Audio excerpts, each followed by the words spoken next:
बच्चों, आज का हमारा पाठ है रहीम के दोहे। रहीम के दोहे पढ़ने से पहले हम रहीम के जीवन परिचय के बारे में जान लेते हैं। रहीम का पूरा नाम अब्दुल रहीम खाने खाना था। आपका जन्म 17 दिसंबर 1556 को लाहौर में हुआ। रहीम के पिता का नाम बैरम खां और माता का नाम सुल्ताना बेगम था। कहा जाता है कि रहीम का नामकरण अकबर ने ही किया था। रहीम मध्यकालीन सामंतवादी संस्कृति के कवि थे। रहीम का व्यक्तित्व बहुमुखी प्रतिभा संपन्न था। वे एक ही साथ सेनापति, प्रशासक, आश्रयदाता, दानवीर, कूटनीतिज्ञ, बहुभाषाविद, कला प्रेमी, कवि एवं विद्वान थे। रहीम सांप्रदायिक सद्भाव तथा सभी संप्रदायों के प्रति समादर भाव के सत्यनिष्ठ साधक थे। रहीम मानव प्रेम के सूत्रधार थे। इनकी मृत्यु 1626 ईस्वी में हुई थी। आइए अब रहीम के दोहों को पढ़ते हैं। रहीमन धागा प्रेम का मत तोड़ो चटकाए, टूटे पे फिर ना जुरे, जुरे गांठ परी जाए। कठिन शब्दों के अर्थ करते हैं। चटकाए झटके से, जुरे जुड़ना, गांठ गांठ। आइए अब इस दोहे का अर्थ समझने का प्रयत्न करते हैं। रहीम जी कहते हैं कि प्रेम का नाता नाजुक होता है, इसे झटका देकर तोड़ना उचित नहीं होता। यदि यह प्रेम का धागा एक बार टूट जाता है तो फिर इसे मिलाना कठिन होता है, और यदि मिल भी जाए तो टूटे हुए धागों के बीच गांठ पड़ जाती है। आइए अब दूसरा दोहा पढ़ते हैं। रहीमन निज मन की विथा, मन ही राखो गोय, सुनी इठलेह लोग सब, बाँटी न लेह कोय। कठिन शब्दों के अर्थ करते हैं। विथा दुख, गोय छिपा कर रखना, इठले मजाक बनाना, कोय कोई। आइए अब इस दोहे का अर्थ समझते हैं। रहीम जी कहते हैं कि अपने मन के दुख को मन के भीतर ही छिपा कर रखना चाहिए। दूसरे को दुख सुनकर, दूसरे जो लोग हैं वे दुख को सुनकर हमारा मजाक ही बनाते हैं, उसे बांटने वाला कोई नहीं होता। अर्थात दूसरों के सामने दुख व्यक्त करने से हम समाज में हंसी का पात्र ही बनते हैं। हमारे दुख को बांटने वाला वहाँ कोई नहीं होता। अगला दोहा देखते हैं।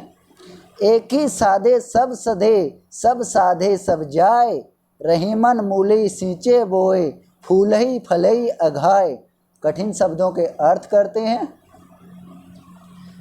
मूल जड़, सींचना, अघाय तृप्त होना। आइए अब दोहे के अर्थ को समझते हैं। रहीम जी कहते हैं कि एक कार्य को साधने से सब कार्य सध जाते हैं, और अगर हम सब कार्यों को एक साथ साधने का प्रयत्न करते हैं तो सभी के जाने की आशंका बनी रहती है। रहीम जी के कहने का यहाँ पर भाव है कि मनुष्य को यदि एक ही लक्ष्य को लेकर चलता है तो वो जीवन में सभी लक्ष्यों को प्राप्त कर लेता है, और यदि वो विभिन्न लक्ष्यों को लेकर जीवन में आगे बढ़ता है तो उसके जो वो मनुष्य है वो जीवन में भटक जाता है और वो अपने लक्ष्य को प्राप्त नहीं कर पाता।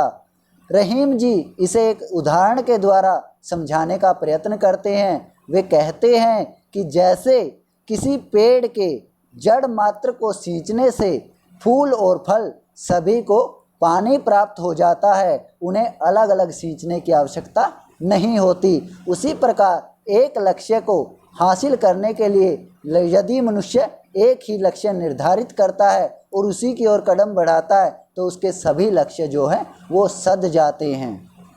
आइए अगला दोहा पढ़ते हैं। रहीमन पानी राखिए, बिन पानी सब सून, पानी गए न उभरे, मोती मानुष चून। आइए अब इसके अर्थ को समझने का प्रयास करते हैं। इस दोहे में रहीम ने पानी को 3 अर्थों में प्रयोग किया है। पानी का पहला अर्थ है मनुष्य के संदर्भ में है, जब इसका मतलब विनम्रता से है। रहीम कह रहे हैं कि मनुष्य में हमेशा विनम्रता होनी चाहिए।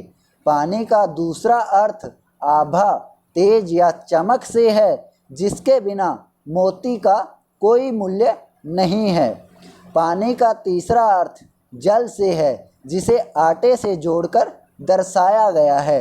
रहीम दास का ये कहना है कि जिस तरह आटे का अस्तित्व पानी के बिना नम्र नहीं हो सकता और मोती का मूल्य उसकी आभा के बिना नहीं हो सकता, उसी तरह मनुष्य को भी अपने व्यवहार में हमेशा पानी यानी कि विनम्रता रखनी चाहिए।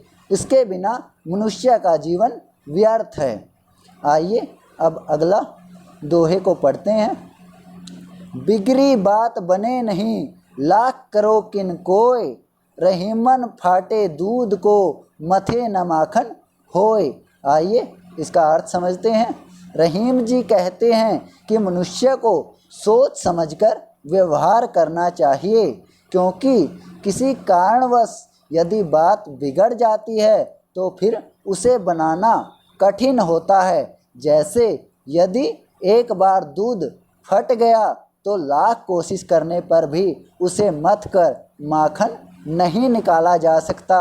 इस प्रकार हम देखते हैं कि रहीम के जो दोहे हैं वो जीवन की परिस्थितियों को व्यक्त करते हैं और जीवन की परिस्थितियों में, कठिन परिस्थितियों में हम इनके दोहों से शिक्षा प्राप्त कर संयम से जीवन व्यतीत कर सकते हैं। जैसे हम देखते हैं कि पहले में बताया गया है कि प्रेम का धागा बड़ा ही नाजुक होता है और उसे संभाल कर रखना चाहिए। विश्वास की जो डोरी है वो अगर एक बार टूट जाती है तो उसे जोड़ना बहुत कठिन होता है। इसी प्रकार अगले दोहे में बताया गया है कि समाज में अपने दुख को हमें व्यक्त नहीं करना चाहिए, क्योंकि समाज के जो लोग हैं वे हमारे दुख को सुनकर हमारा मजाक ही उड़ाते हैं, उसे बांटने वाला कोई नहीं होता। इसी प्रकार रहीम ने अगले दोहे में बताया है कि मनुष्य को एक लक्ष्य निर्धारित करके